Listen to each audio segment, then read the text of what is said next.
dans ce temps-là. Des médacou mettons Jean-Baptiste Elias Kankobio Tomiton Sisi Djera Jokbinouyo Jokbenou l'onesiko a Kankobio et n'a pas aussi. Médacou Jokbenou Poni. Réponse oui. Jogbena Jean-Baptiste Elias Leyo Mbabo Minidoto Midoto Pere Hamibono. Réponse est encore là. Réponse est et correspond oui noté point mito vito s'il est dehors. Et Midoto point par point. Oui, mais d'accord au touchy.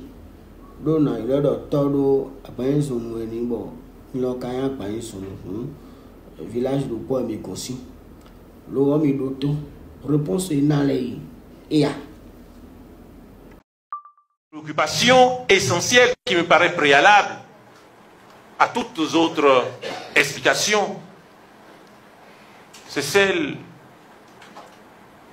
que l'on évoque couramment, la ruse et la rage. Je voudrais rappeler le contexte. Le contexte, c'est 2017.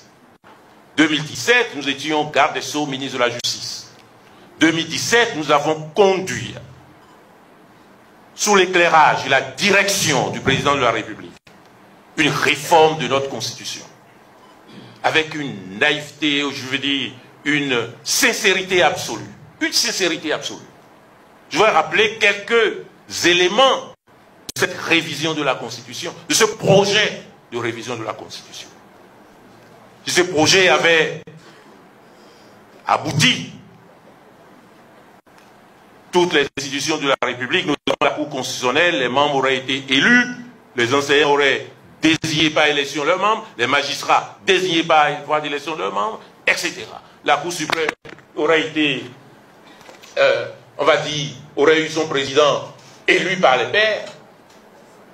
Et bien évidemment, à l'époque, il m'est arrivé de dire à certains endroits que nous serions le dernier ministre de la Justice à siéger au Conseil supérieur de la magistrature. Et que le président de la République ne siégerait plus. C'est le contenu de cette réforme en 2017. Cette réforme, avec ce contenu, nous l'avons soutenue à l'Assemblée nationale. 3 voix ont empêché son adoption. 3 voix que l'humain que je suis a considéré comme des voix ayant condamné l'adoption du projet par la ruse, que comme des voix ayant condamné l'adoption du projet par la rage.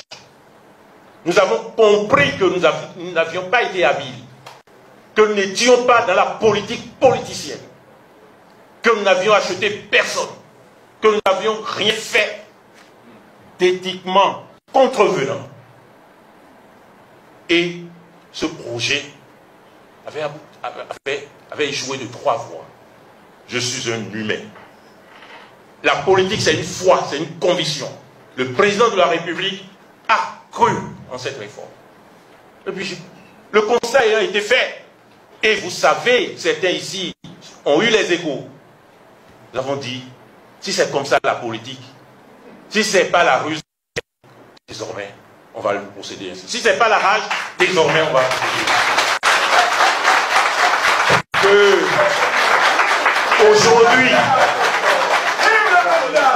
Aujourd'hui, si vous permettez, qu'aujourd'hui, celles et ceux qui procèdent ainsi disent que la ruse, la rage attribue, ce n'est ni ma nature, ni mon caractère, ni mon éducation. Mau bache mi doko jokuru midi si koene medako sisi Djera Jokbena yo et convaincre mia bon peut-être que rien n'a convaincre mais il est dofi a ihamero pour autant mon ije we na comprendre ije dès le réponse on a mais de l'aide à leur ouais bon après quand tu as mode mais que mais alors c'est qui boudi les ouais do quoi à moins dans y ouais do si tu as touché job une système connaît Jean-Baptiste Elias Oudoyo na Polonia, je vais pas lui donner une réponse. On y est job une système on est. Donc nous biwe no plan ni a dormi na grand bio en la connaissance dominion mais à mon Benin village vidéo miton khokole de tondia à mon Benin village ho miton khokho mi do dai le de tondia en là bon ko ni on tanu bo na réponse stratégique ko ya ko na ti mo male ado no ti me ya ho le dans les jet tondia chargé de communication to yo kabi protocole to yo kabi mais non plan nous il est ici ku do no do réponse les ni de stratégie ici do mo ya bon adjona répond nous dit c'est pas bien nous bi ouais non répondre à ni a nous bi répondre ouais ko na fond bon tout temps ouais do mi Benin ville peut-être mi me gouverneur les non so mi do mon kolonona maman en réalité mi so un kolono di so mo do to be fiare mi Benin ville biko bi bon medeleting bon politiquement yo quoi medele timbo yete so si kwa panu kon mi bodo khodi ni mi bo media ni medele timbo nu e wa kuzu panu kon mi bo ado khode le bonu mi bo idio npeto to don college na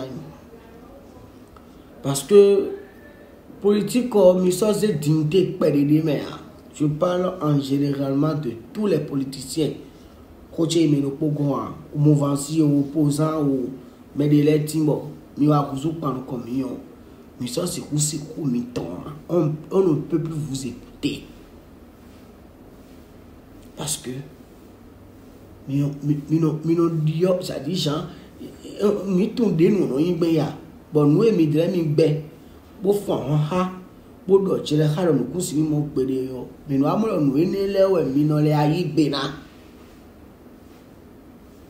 ya opposant de akwado ka be je dudu mo yi le pon na ri ope ni mo van si de akwado ka bo mo dudu le pon won na ri ope bo bio opposition mais et ça gbe a vous nous prenez comme des moutons non nous sommes plus des moutons et mi bidin ta ouais mais nous sort du 2026 11 maintenant nous 11 ta au 2026 ba ko pe to kan yi kiko